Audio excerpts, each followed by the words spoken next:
네, 김정은 북한 국무위원장과 블라디미르 푸틴 러시아 대통령이 4년 5개월 만에 만났습니다. 장소는 러시아 우주기술의 상징이라고 할 수 있는 보스토치니 우주기지인데요. 북러가 어느 수준의 무기 거래에 합의할지 국제사회가 촉각을 곤두세우고 있습니다. 조한범 통일연구원 수석연구위원과 알아보겠습니다. 어서 오십시오. 예, 안녕하세요. 네, 김정은 북한 국무위원장과 푸틴 대통령이 러시아 보스토치니 우주기지에서 만났습니다. 정상회담을 시작을 했는데요.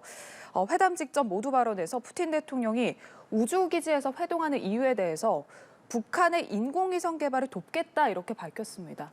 우려했던 대로 그리고 또 예측이 됐던 대로 이제 러시아가 북한의 위성 관련 첨단 기술을 좀 넘겨줄 것으로 보이는데 어떻게 보시는지요? 일단 지구 근대 역사상 예. 그러니까 위성 기술, 그다음에 ICBM 로켓 기술, 핵 기술 이런 걸 통째로 넘겨준 사례가 없어요. 예. 그러니까 아무리 그 맹방, 우방이라 하더라도 예를 들면 중러가 그렇게 밀착을 해도 심지어 전투기 엔진 기술도 넘겨준 적이 없어요. 그러니까 저런 핵심 기술을 통째로 넘겨줄 가능성은 희박하고요. 예.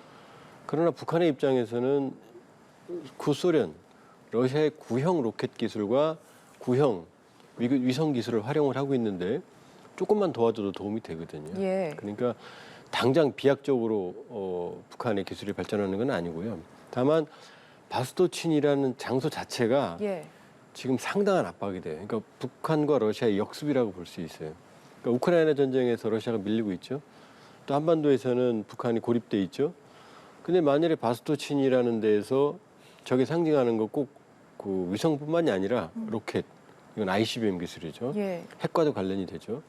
그럼 결국 푸틴 대통령 입장에서는 만일에 우크라이나 전쟁에서 자신들을 필요 이상 압박을 하면 북한에게 핵심 기술을 넘겨주겠다는 제스처를 하는 거고, 김정은 위원장 입장에서는 미국이 북미 비핵화 협상에서 양보하지 않으면 예. 우리가 미국을 공격할 수 있는 ICBM 기술을 러시아로부터 받겠다는 걸 그걸 상징적으로 보여주는 거거든요. 그러니까 그런 상징적인 효과가 극대화되는 데에서 만난 거죠. 예. 왜냐하면 바스토치니 우주기지가 정상회담하기에 특화된 곳이 아니거든요. 굳이 거기서 할 이유가 없거든요. 그러니까 바스토친이라고 하는 지역의 상징성을 이용을 해서 전 세계에 대한 글로벌 안보적인 위협을 가하고 있는 거죠.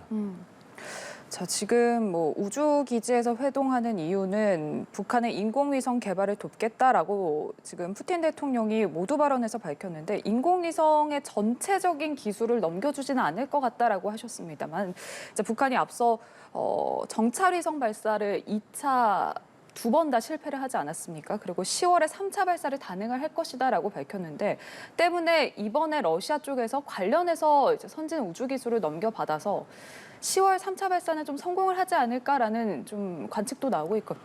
그건 좀 성급하죠. 왜냐하면 로켓이라는 게 예. 무슨 장난감이 아니기 때문에 지금 만들어져 있는 기체예요.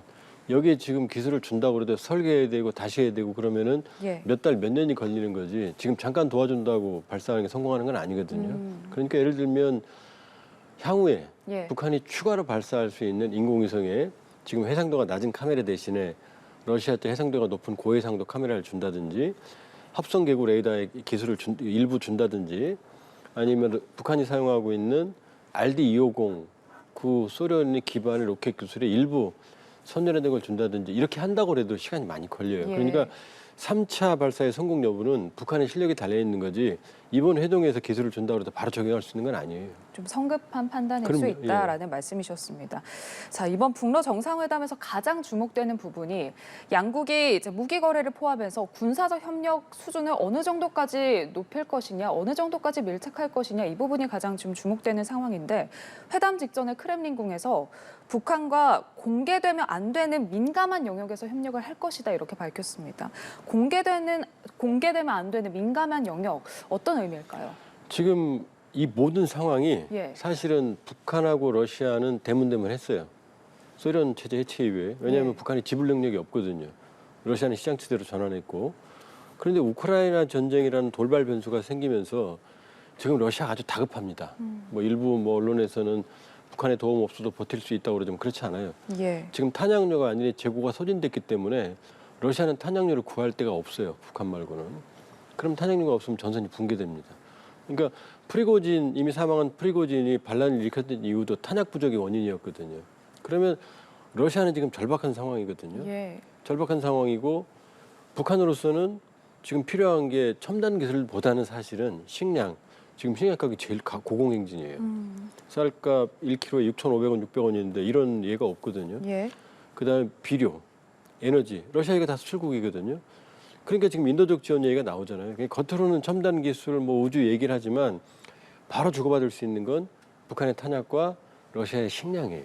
그러니까 요게 사실은 탄약이라는 부분이 인도적 지원으로 식량은 가겠지만 탄약은 국제법으로 금지되어 있거든요. 예. 그러니까 공개되지 않는 민감한 그럼 그건 당연히 탄약이죠. 그 공개돼야 되는 거죠. 그러니까 겉으로는 포괄적인 협력, 군사협력이라는 추상적인 용어를 쓰지만 예. 실제로는 이제 그 딜이 즉각적인 딜이 이루어지는 그런 상황이에요. 예. 자, 지금 김정은 국무위원장의 수행원도 좀 눈에 띄는 상황인데 북한 군서열 1, 2위 그리고 해군 사령관까지 지금 함께 동행을 했습니다.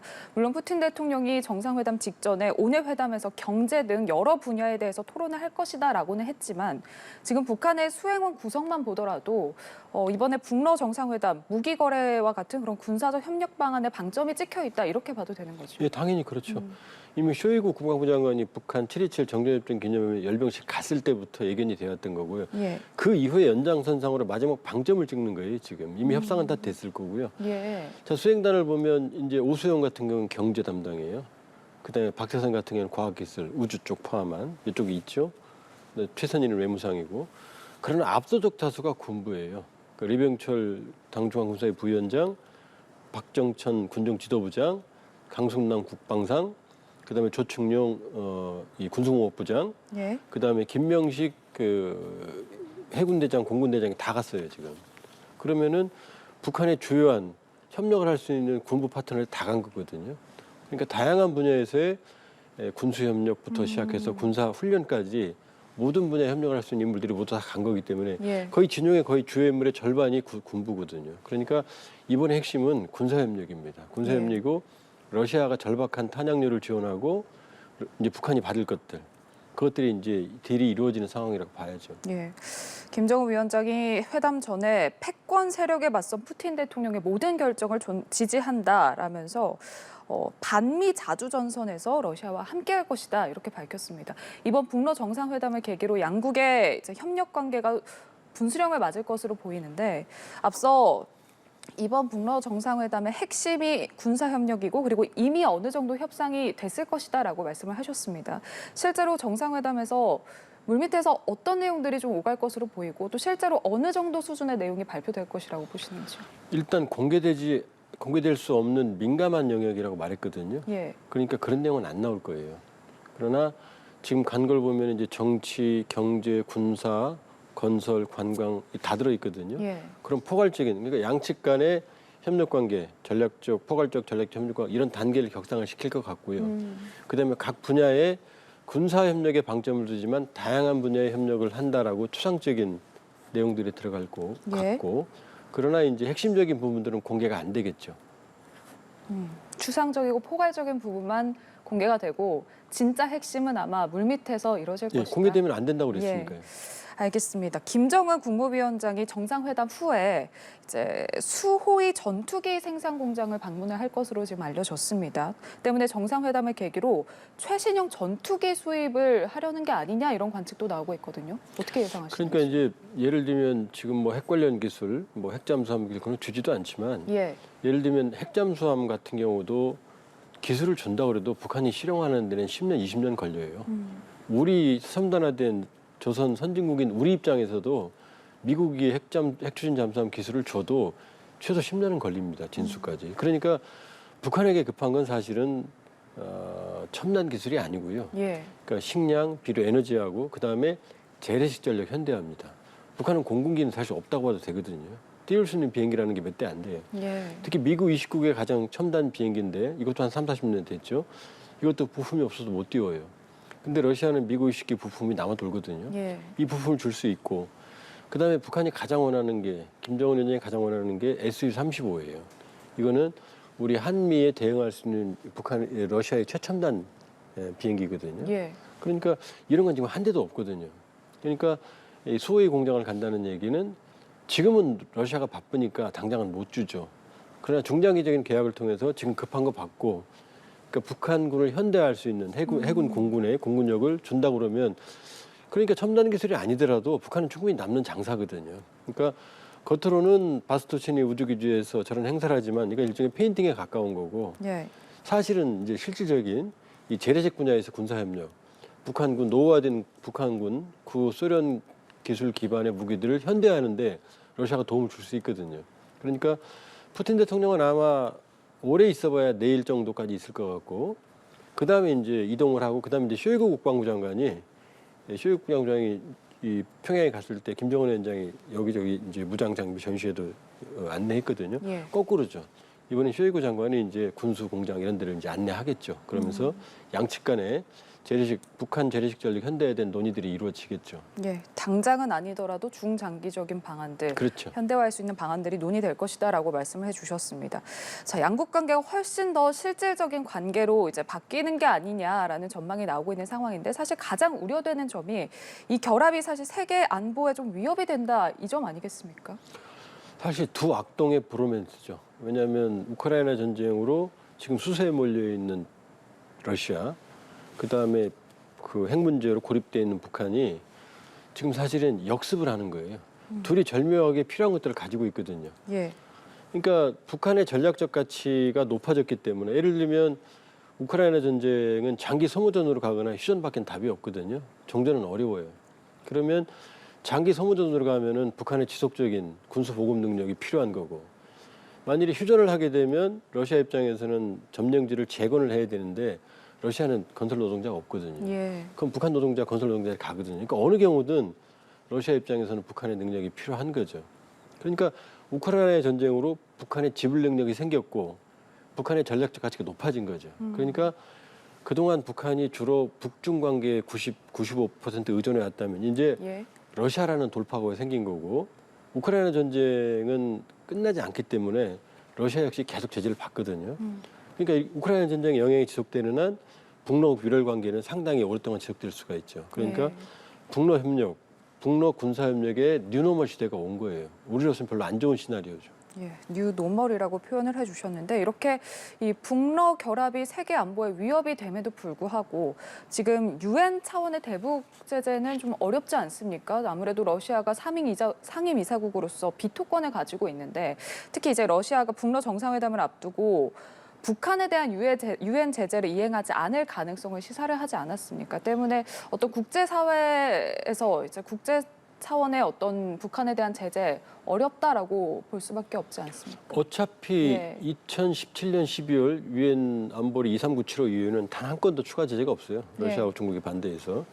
거꾸로 2397호까지 제재를 해제하려면 또 만장일치 돼야 되거든요. 유엔 안보리 5개 국가가. 예. 그런데 미국, 프랑스, 영국이 동의할 리가 없죠. 그러니까 제재는 해제될 수는 없어요. 예. 그러나 러시아가 중국의 협력을 얻어서 아마 북한에 대한 제재 해제안을 낼 가능성이 있고 또 하나는 극단적인 가능성이지만 러시아가 제재 무효를 자체적으로 선언할 가능성이 있어요. 이제 오늘부터는 우리는 제재가 부당하다고 생각하고 더 이상 지키지 않을 거다라고 선언하는 방안도 있거든요. 예. 그러니까 지금 뭐 러시아가 유엔 안보리 상임 이사국인데 뭐 행동에 제약이 있지 않겠느냐. 그렇지 않아요. 러시아가 지금 워낙 절박하기 때문에 우크라이나 전선에서 잘못하면 뚫려버리면은 푸틴 대통령은 잘못하면 실각까지 가거든요. 예. 그러니까 러시아로서는 북한을 붙잡아두기 위해서는 이 제재에서도 상당히 파격적인 어떤 그 돌파구를 우리로서는 안 좋은 돌파구를 마련할 가능성도 있어요. 예. 지금 미국도 북러 정상회담에 촉각을 곤두세우고 상황을 예의주시하고 있는데 미 국무부가 북한과 러시아가 무기를 거래한다며 주저하지 않고 제재를 하겠다 이렇게 밝혔습니다. 앞서 말씀하신 것처럼 지금 유엔 차원의 제재는 어려울 것으로 보이지만 이렇게 미국이나 동맹 파트너 국가 차원의 어떤 독자 제재는 가능한 상황이지 않습니까? 지금 할 수 있는 게 많지 않아요. 그러니까 러시아는 지금 전쟁 상황인데 사실은 우크라이나를 대리로 해서 미국하고 러시아가 전쟁하는 상황이거든요. 예. 그러니까 더 눈치 볼 게 없죠. 근데 북한은 사상 최강의 제재를 받고 있기 때문에 더 추가로 그 조치를 취할 수 있는 게 많지 않아요. 그러니까 양측은 추가적인 제재를 해서 받는 아픈 것보다 예.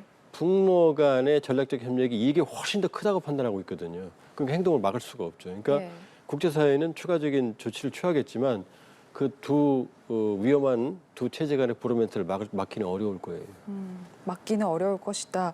자, 한편 북한이 북러 정상회담을 앞두고 미사일을 발사를 했습니다. 김정은 위원장이 국외에 있는 상황에서 북한이 미사일 도발에 나선 것도 굉장히 좀 이례적으로 보이는데 미사일 발사가 어떤 의미라고 보시는지요? 일단 두 발이 한 발은 이제 650이니까 아마 KN-23으로 추정이 돼요. 핵탄두 탑재 가능합니다. 예. 한 발은 350으로 추정되니까 KN-24, 에이테킴스로 추정이 되고 이것도 핵탄두 탑재 가능해요. 그러니까 북한이 실전 배치한 전술핵 운영 부대에 실전 훈련을 한 것 같고요. 예. 지금 이 바스토친에서 만나는 이유가 전 세계의 안보 위협을 하겠다는 의도로 지금 둘이 만난 거거든요. 여기에 군사적 긴장을 고조시키려면은 주변 효과가 필요하죠. 그러니까 그 첫 번째고 두 번째는 말씀드렸다시피 한반도에 대한 핵공격 훈련을 지속적으로 하고 있는 거예요. 세 번째는 김정은 위원장이 자리를 비우든 말든 예. 북한 체제 내부는 정상적으로 돌아간다라는 복합적인 의도를 가지고 이제 발사를 했다 이렇게 볼 수 있어요. 예. 자, 북러 군사 결속이 향후 이제 동북아 안보 지형에 미칠 영향을 고려했을 때 향후 우리는 그럼 어떻게 대응을 해야 한다라고 보시는지요? 지금 이제 한미일 대 북중러 신냉전 이런 얘기 나오지만 신냉전은 구조적으로 불가능합니다. 과거처럼 공급망이 두 개도 아니고 하나고 이념적인 진영도 없고 지금 중국이에요. 예. 지금 두 푸틴 그다음에 김정은 위원장은 이제 갈 때까지 갔거든요. 쉽게 말하면 사고 뭉치거든요. 그러니까 전과자라고 보면 중국은 아니거든요. 예. 그러니까 중국은 여기 끼게 되면 미국의 제재를 받거든요. 경제적으로 치명적인 타격을 받거든요. 그러니까 중국은 한 발 물러서 있어요. 보도도 짧게 하고 있고 예. 구구절에 그 대표단도 급을 낮췄고 그러니까 중국의 협력을 적극적으로 견인하는 거 첫 번째. 두 번째는 러시아가 선을 넘으면 우리도 선을 넘을 수 있거든요. 우크라이나에 대한 살상 무기도 제공할 수 있고 예. 그럼 러시아 또 뼈가 아프거든요. 그러니까 크렘린도 우리한테 회담 결과 설명하겠다. 한국이 선을 넘지 마라 얘기를 하고 있거든요. 그러니까 러시아하고도 외교의 선을 놓으면 안 되는 거죠. 그러니까 중국을 활용하고 한미일 또 한미동맹의 원칙적인 어떤 그 대응은 하되 예. 그러나 외교의 공간을 활용해서 중국의 협력 또 러시아와의 대화 그다음에 또 북한하고도 대화는 어쨌든 지속적으로 추구하면서 한반도 안정을 기하는 게 이제 우리의 법안이라고 볼 수가 있어요. 알겠습니다. 네, 북러 정상회담과 관련해서 조한범 통일연구원 수석연구위원과 이야기 나눠봤습니다. 오늘 말씀 고맙습니다.